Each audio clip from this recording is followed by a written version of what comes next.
Hello. Good evening. Let me put in my mic here, make my voice clearer.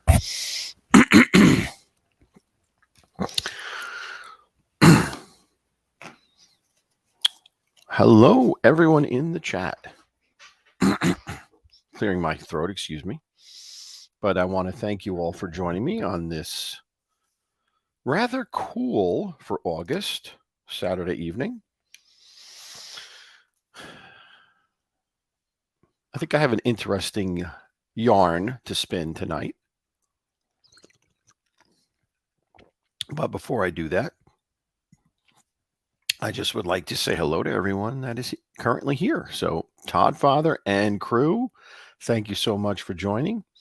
Maureen, as always, thank you. Carmela, thank you. Arlene, thank you. Tommy, thank you. Really, really appreciate the time that you put in to listen to me. I know that there's a lot of shows going on now too. Mike F was even here earlier. I don't know if he still is, but he was here. So I thank him for stopping in. And please remember to hit the like button. I hate saying that, but we're always supposed to do that. So now I'm going to start out this story with a little bit of history. And you may remember this title, the title of this, or the subject matter of the lost colony of Roanoke from school. And that's how I first learned about it in history class. And it's always stuck in the back of my mind. And I always thought it was kind of fascinating how this colony just vanished off the face of the earth.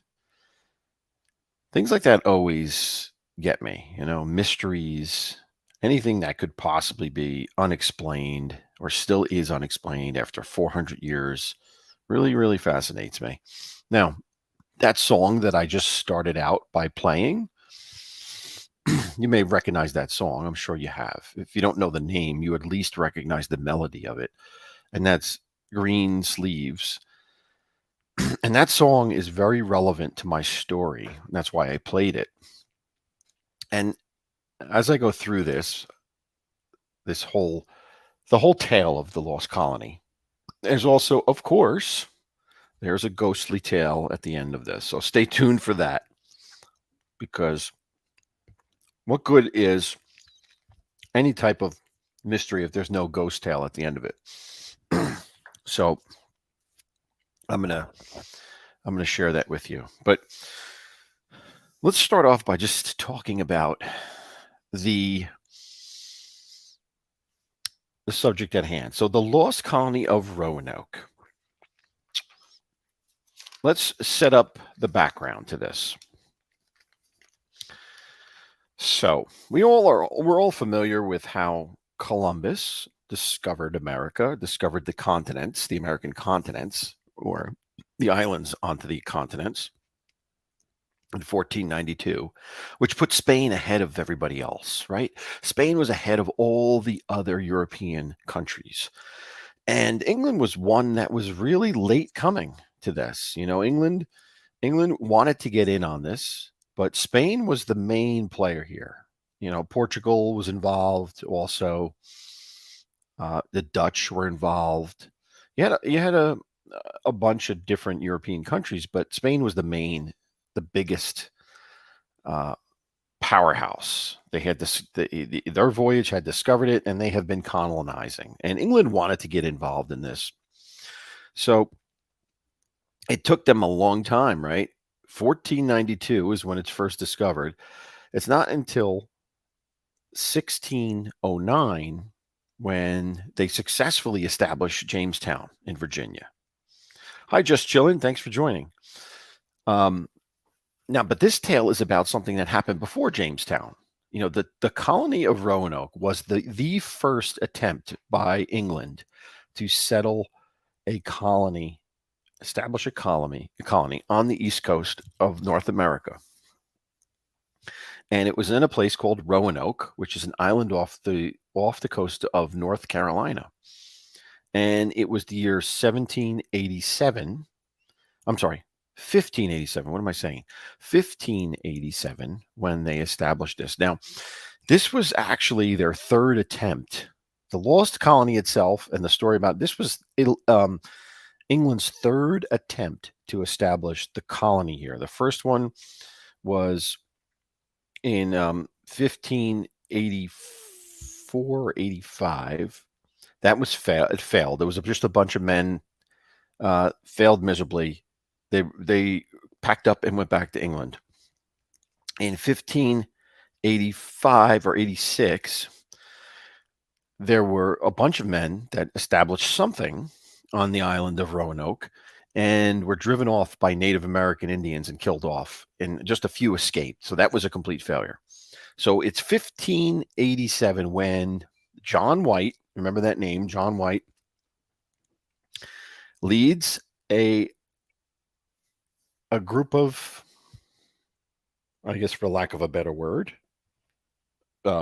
pilgrims. They're not pilgrims. This wasn't a religious thing, but it was 115 colonists, and their goal was to settle on the coast of North America, establish a thriving settlement. So they set off, and it's July of 1587 when they land on the island of Roanoke and begin to establish a colony. Hey, Ralph, how are you? Thanks for joining. So they go about the normal course of establishing and building houses and what have you, and excuse me, they they make some friends with local Native American tribes, and some are hostile, some are not. Some are, some will help them and some will not. But anyway, they make a go of it, and it's hard. It's really hard. So by the end of that first year,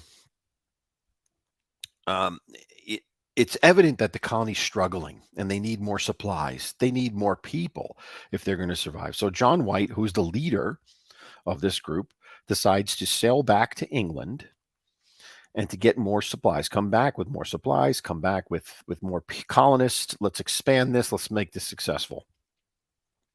And he leaves behind him his daughter, who's married, and who just happened to have the firstborn English child in the Americas. And that was Virginia Dare, because his daughter's name was Eleanor, married to an individual named Dare. That was her married name, last name. And she has a daughter. And in 1587, as soon as they arrived there in August, they established a colony. She came pregnant.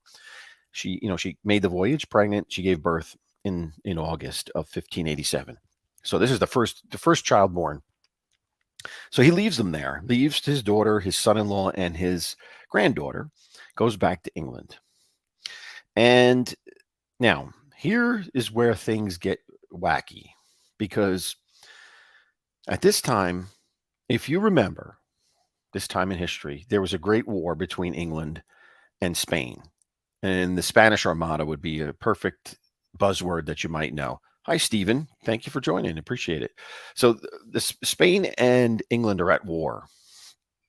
So shipping is difficult. Shipping is not, everything's not flowing because there's constant battles. So Queen Elizabeth decides that she's going to stop all ships from leaving England as long as the Spanish Armada exists, because she said that England could not spare a ship. God forbid the Spanish were to attack. They needed every possible ship to defend England. So White is unable to return. The Queen just won't let him come back. He won't go back. So this colony is left on their own from 1587.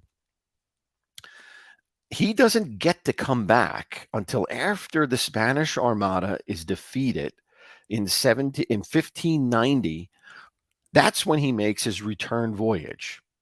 And he makes his return voyage 3 years later. Now, can you imagine leaving your child and your grandchild thousands of miles away in a foreign, hostile land for 3 years, waiting just to get back to them, to hopefully rescue them, benefit them, help them, whatever you have to do. This So it isn't until August, August. So it's almost exactly 3 years. August, right after his granddaughter's birth, August of 1590, that he and his ships arrive. Now, what do they find when they arrive? They go to the location of where the colony was, and they find absolutely nothing. Nothing. And thus we have the lost colony of Roanoke. Now, when I say absolutely nothing in terms of signs of life, there was absolutely nothing there. But they did notice a couple of facts. A couple of facts are that the houses that were built were dismantled. They weren't destroyed, they were dismantled. So the colony dismantled their own structures.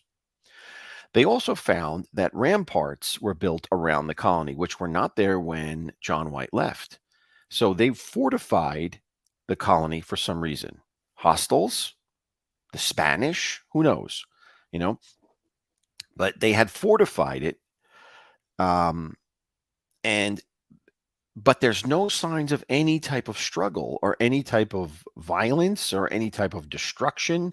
And there are no graves. There are no graves. There's no bodies. There's nothing at all. The only thing that's found is the word Croatoan carved into a post. And that's the picture of the avatar right now. It's a, um, let me see if I can share this full screen, because it's worth seeing the whole thing here. Let's see.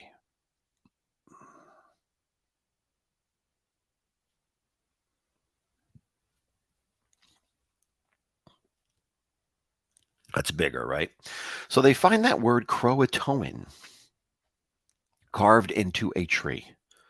And they also, I'm sorry, into a post, one of the posts of the ramparts that were built around the fort, that made the fort. And then they also find in a tree the word croc written, or crow, CRO, as if someone were started to write Croatoan and didn't finish. So two clues. Now, what do those clues mean, right? Well, what everyone believes them to mean is that that was a signal from the colony that they were relocating to an island which was at the time called Croatoan, and it was occupied by a tribe, the Croatoans, named after the tribe. Now, this tribe had been friendly with the colonists, and they had helped them to some extent. So it kind of made sense to John White that that's where they were going. That's where they may have gone.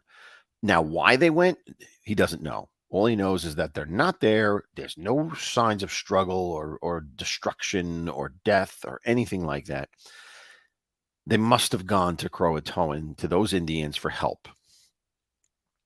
So he decides we're going to sail there and investigate this. Now, here's where the story gets creepy again. It gets a little funny. So they set out to sail, and Croatoan is, it's what today is called Cape Hatteras, I believe. I think yeah, it's been renamed, but it's farther down. It's farther south off the coast of North Carolina. They set out, and suddenly they hit bad weather. And in the process, or in the process of going through this bad weather, they lose their anchor. Now, at the time, that was very important to a ship. If you didn't have an anchor, you were in big trouble. The captain's ability was very limited as to what he could possibly do if he didn't have an anchor, if he got into trouble. There were so many uses of the anchor. So John White gets into a fight with the captain of the ship, who is a person by the name of Simon Fernandez.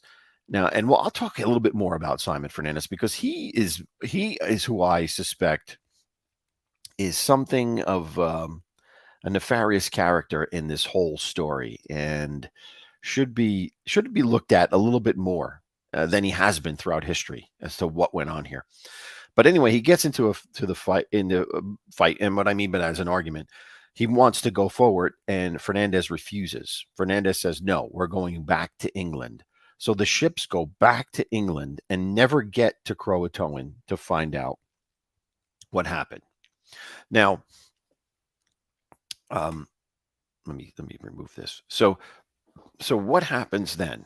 Well, actually, nothing happens for 12 years. Nothing happens for 12 years. It takes 12 years for a search party to decide to go and look for them. I don't know why that is. It doesn't make much sense to me. But 12 years it took them. It took England to send a search party to Croatoa to find out if they're there. And when they get there, they find nothing. They find nothing. So basically, we have 115 individuals that have vanished off the face of the earth. Now, what happened? Now, there's various theories about what happened here, and I'm going to go through them. And at the end, I'm going to tell you which one I think makes sense. Um, and some of them are a little wacky. And I'll start off with the most wacky. The most wacky one of all is aliens. You got it, aliens. Everyone always throws aliens into things. So somehow the aliens landed and took them off, which is it's just utterly absurd. And there's no evidence of anything like that whatsoever. So we'll discount that first one. The second one, second theory is around the Spanish. Now, did the Spanish raid and kill everyone off? Because at the time, the Spanish were obviously against England and wanted to prevent any type of colony from succeeding in England, on the continent. But this theory makes no sense because number one, there's no damage, there's no bodies, there's nothing like that, and also it's impossible because there's evidence that the Spanish were still looking for the Roanoke colony. They themselves had heard about the whole concept and were still looking for it years after 1590. So there's documented logs in Spanish history that shows that they were looking for this colony well past 1590 when he goes back and finds that it's not there. So that's out. The Spanish attacking makes no sense. The third one is that hostile Native American Indians attacked again. Now, again, that's another theory that makes no sense because again, there's no evidence of any bodies. Of nothing. No bodies, no destruction, nothing at all. So I don't buy that either. The fourth one is really out there, I think, though. It's cannibalism. That things got so bad that the colonists ate each other, ate themselves.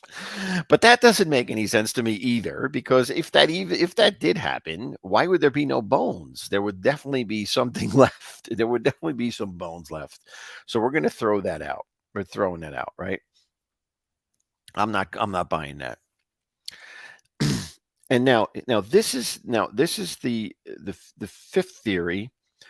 Now this fifth theory is very interesting and very creepy.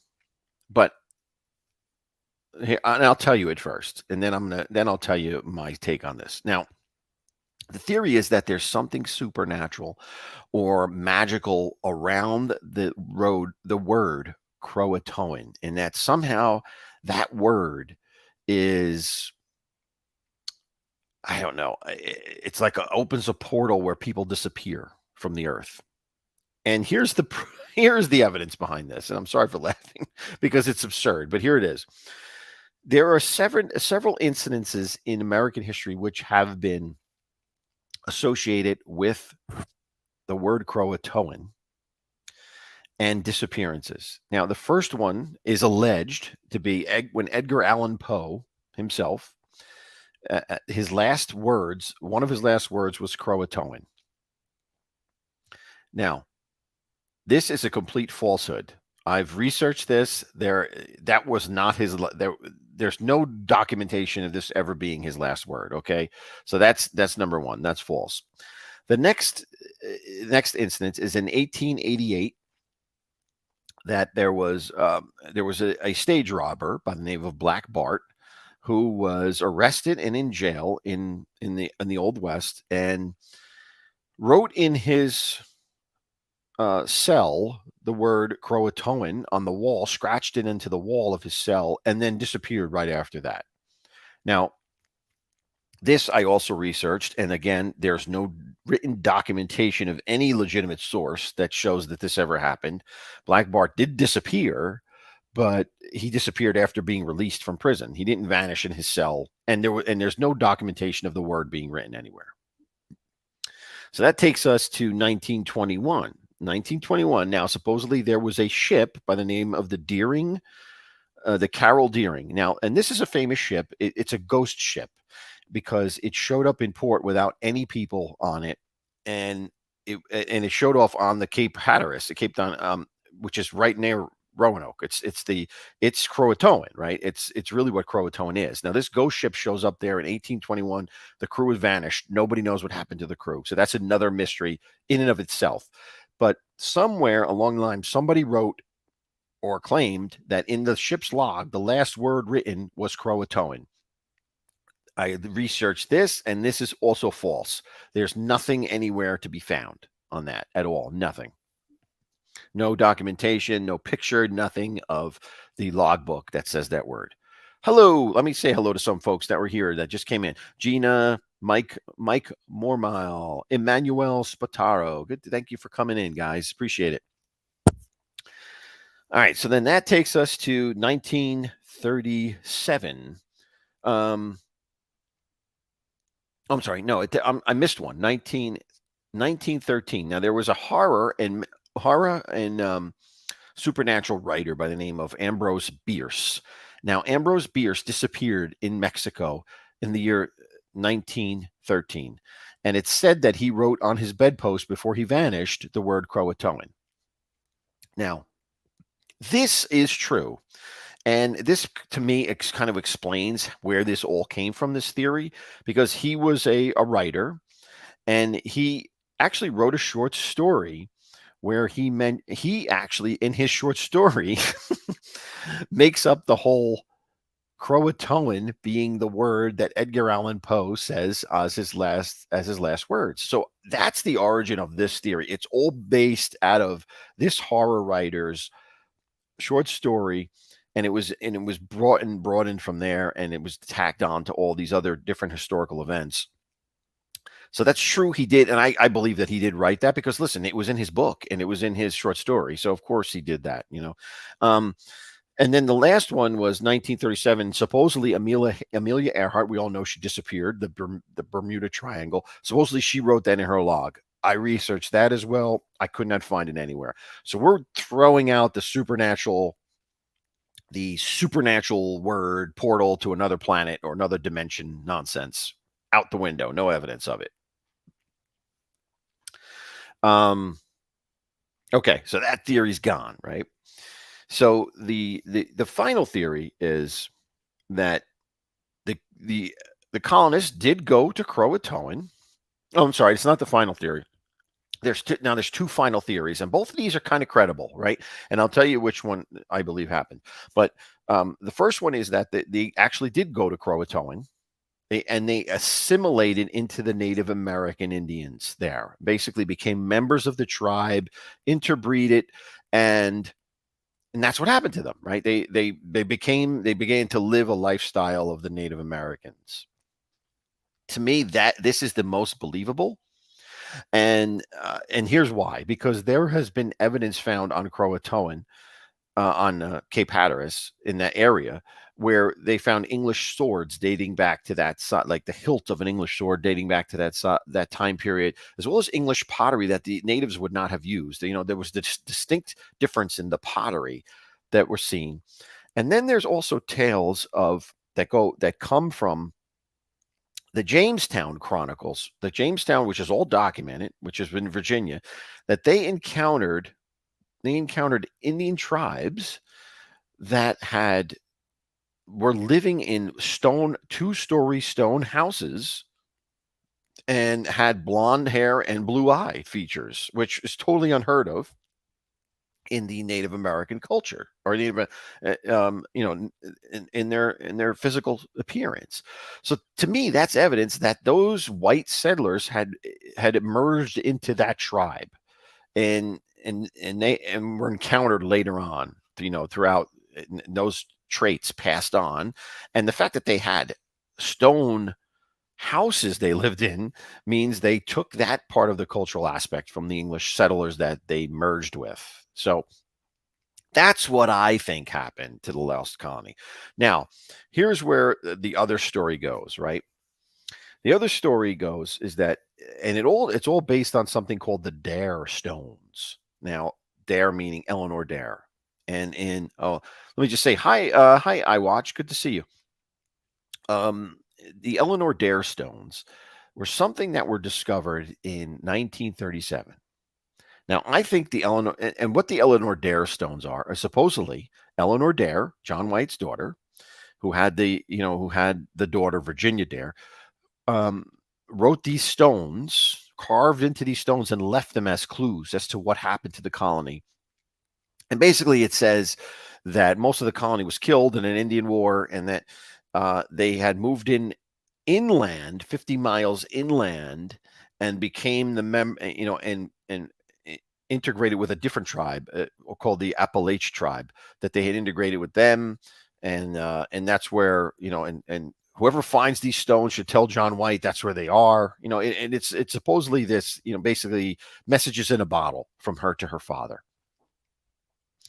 Now, this, I think, all of the Dare Stones are suspect, and here's why: because um, there's what the original Dare Stone was picked up by a California tourist by the name of Lewis Hammond, who supposedly happened to be in the area in 1937 and found this stone. Now, it just so happened in 1937 that a play called The Lost Colony was established. It was an outdoor play that was making a lot of money during the Depression, very, very hard times, making a lot of money for the Roanoke area with this play. People were coming to see this play, and it was about the lost colony. Someone wrote a play about them, and they're making a lot of business. Now, coincidentally, supposedly, as this is going on, the Dare Stone is found. Now, to me, I may be a skeptic, but I think that's very fishy. It just so happens now this Dare Stone is found, and suddenly all the publicity from that Dare Stone brings in tons of people, tourists looking into to see the play and come into the area and spend money and blah blah blah, right? So I think, to me, that makes it very suspect. That I think all of them are false. Now, there's more than just the first one, because what happens is after the first one is found, it's turned over to a university. That university sets out a reward of $500 for anyone who would find more stones. Now, suddenly 38 other stones pop up with people looking for the reward. And all those 38 stones, those are 38 additional stones, have been found to be illegitimate. They're totally phony. The only one they couldn't prove to be phony was the original stone. So, and I did, and here I do have a picture. I'll show you.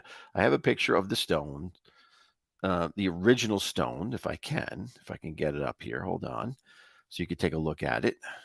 Here it is. So here is what the original stone looks like, and you see the little cross up there. There's a little cross, and then it says Ananias Dare and Virginia went to heaven. And supposedly what this is it's Eleanor Dare telling her father that her husband and her daughter had been killed and they went to heaven. And on the other side of the stone is all this scribbling, and it's all written in Old English, in Old English tongue. And it says how they moved in 50 miles into with this tribe after this original, they were attacked by hostile Indians. It doesn't say who the hostile ones are, but they move with the Appalachian tribe and live with them. So this is what it looks like. I don't know. Some people believe it. I don't. But so from my point of view, what happened to the tribe is they went to Croatoan and they interbred with them, and thus their ancestors still exist, right? Their ancestors became part of that tribe and moved on. Now, now I said before at the beginning that the whole thing is very, like, this whole story. The whole thing around the colony itself is all fishy to me, because there's so many weird things that occurred, right? You have um the you have the fact that England is trying to establish this colony. And what do they do? Now, this is John White sails there with an individual by the name of Simon Fernandez, who's the captain of the ships, the navigator. He's the guy that knows how to sail. He's the guy that knows. Now, what people don't say or don't talk about is that Mr. Fernandez, who was from Portugal, was a notorious pirate before he was hired by England to go on this mission and establish this colony. So my question is, why would you hire a pirate to go and do something like this? And it's that very pirate, Simon Hernandez, who makes them settle in Roanoke itself, because originally the colony was supposed to be in the Chesapeake Bay. But when they go to Roanoke, they disembark for a time to go look ashore at the Roanoke area. They're looking for hassafas trees or something, and he refuses to let them get back on. He refuses to let them get back on and continue to Chesapeake. He just says, "You have to stay here. This is where you have to have your colony." So that's so bizarre to me. So you're letting a Portuguese pirate dictate where you're going to have your colony. Weird, just bizarre and weird. Now, the background of Mr. Fernandez is also very nefarious, as opposed to him being a Portuguese. In addition to him being a Portuguese pirate, he was also tried in England for piracy. And the only reason he wasn't executed is because he agreed to turn Protestant. He was Catholic, and he agreed to turn Protestant, and they saved his neck. And as a result of that, the guy that saved him, that got him his pardon, was a guy by the name of Francis Walsingham. And now he was one of Queen Elizabeth's main men, along with Sir Walter Raleigh. You've heard of Sir Walter Raleigh. This expedition was Sir Walter Raleigh's idea. It was his brainchild. He wanted to do this, and Elizabeth gave him the ability to do it.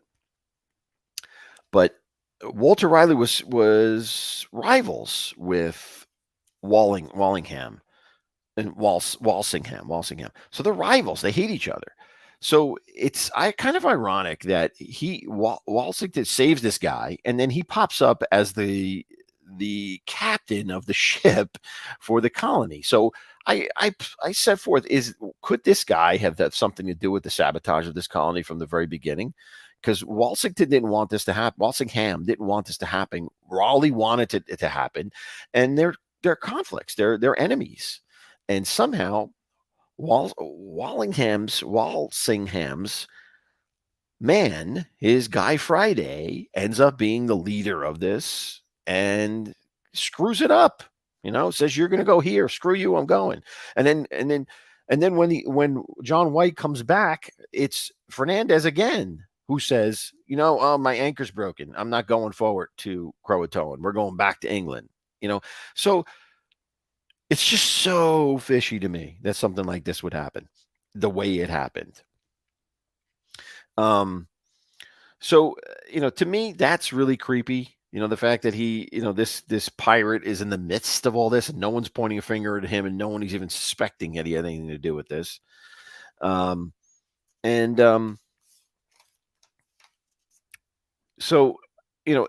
what does that leave us? Where does that leave us? Now, and I have to get you to the ghost story too. The ghost story that comes out of this, which I'll do next. But the ghost story. So to just sum up real quick, we have a lost colony. They vanished. My theory is that Fernandez had something to do with this colony failing, because it's political, right? One side wants the other side to lose.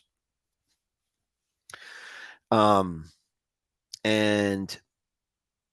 my theory is that the colony was absorbed by Native American Indians, and thus did not disappear. They disappeared from their location, but they were absorbed by the natives, and there's evidence to that. There's the genetic traits, and then there's the pottery and the houses that were seen, that were very English, that would never have popped up on their own in these Native American Indian areas. So that's my theory on what would happen. Now, what's the ghost story that goes behind this? Now, At the beginning, I played something for you, which was the song Green Sleeves. And, it's a very old song. I don't know how old it is, 600 years old, something like that, 500 years old, who knows? And that song was played. Now, when John White comes back to look for the colony, he comes back 3 years later, he lands on Roanoke, he comes ashore, and finds the actual colony area deserted. He has his men play that song on flutes in on the edge of the forest for hours on end, in hopes that the colonists, on the theory that the colonists saw someone coming, thought it was the Spanish maybe, and then vanished and hid into the forest, and they would hear this song, which was distinctly English, and would come out of the forest and be rescued, right? So that song was being played by the men that were with John White into the forest to no avail, right? Just played and played, and no one responds to it. Now that's important because the ghost story has to do with that song. Now, to this day, there is a legend in the island of Roanoke that Virginia Dare. Remember Virginia Dare? Virginia Dare was John White's granddaughter, the first one born there. The legend is that Virginia Dare never died. Well, eventually she must have died, but she wasn't part of this mystery. But what happened to her was that she became an Indian princess, basically, that she was so beautiful and so comely, as they say, comely, that a chieftain took her on and made and raised her, and she became so beautiful that that all the braves of this tribe wanted to marry her, because they knew the status, and also that they just fell in love with her because she was so beautiful that they would fall in love with her, and they wanted her to be their wife. So there were many fights amongst the natives over her, who was going to be her husband.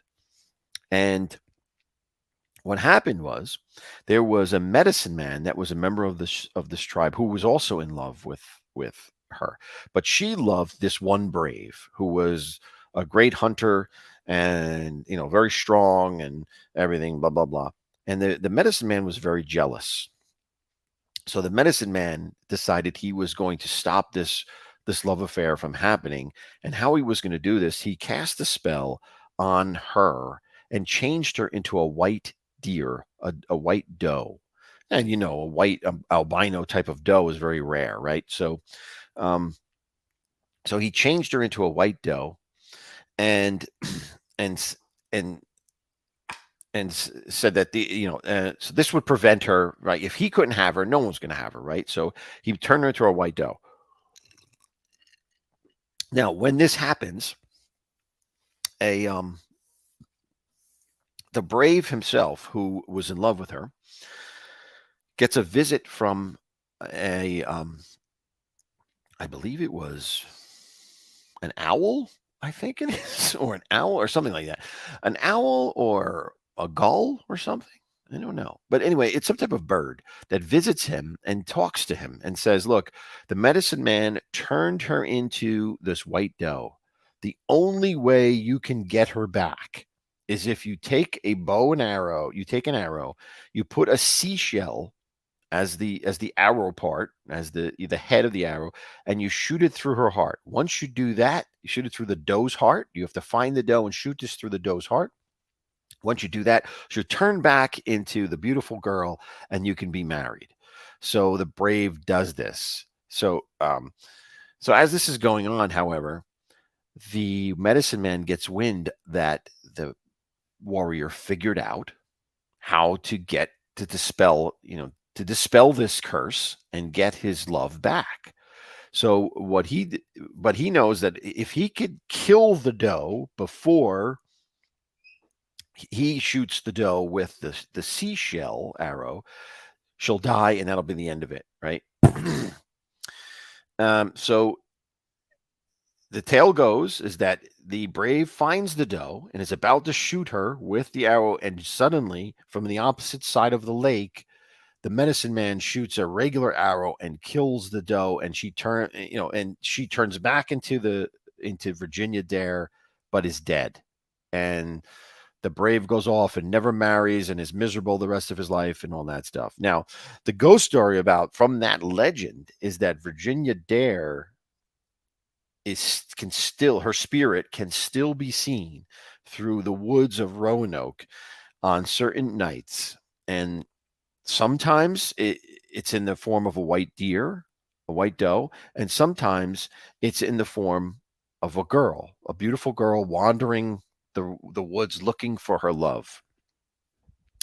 And here's the creepiest part of it is that people have said to have claimed to have seen either the doe or the spirit girl walking around, and they all claim that just as they see that before they see the doe, they hear green sleeves being played by wind instruments in the wind, and there's nothing else around.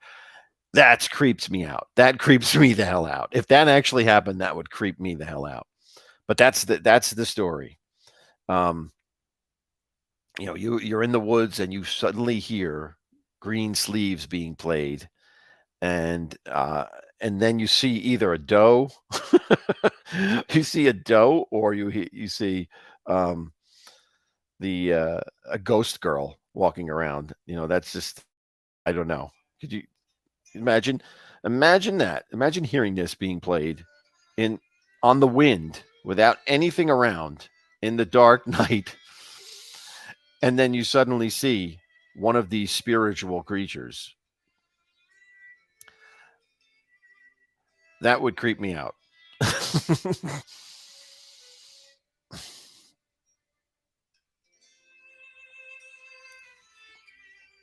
So that's my story. That's my story. That's my story on the lost colony of Roanoke. I think it's a fascinating historical story. Um, I love how people come up with theories, and I love how you can dispel certain phony ones, like the Dare Stones, or and look, and I think the Dare Stones are phony, but people believe in them. I uh, they believe in them so much that they even go to say that they found the tomb of Eleanor Dare. That they found her tomb, and there's all this evidence, there's all this archaeological evidence that she was there, and she was a prince. She became a queen, or like a king's wife, an Indian king's wife, and all this stuff. So it's amazing the lengths people will go to once they get an idea in their head. But yeah, I don't buy that. I don't buy the Dare Stones, and I just think that they were lost. They were starving. They went for help to an American Native Indian tribe that was could help them. The Croatoans could help them. So it made sense that they would go there. And they tried to leave a clue for John White, but John White took 3 years to come back. I mean, like, who knows? That's absurd. 3 years. Anything could have happened in that time period.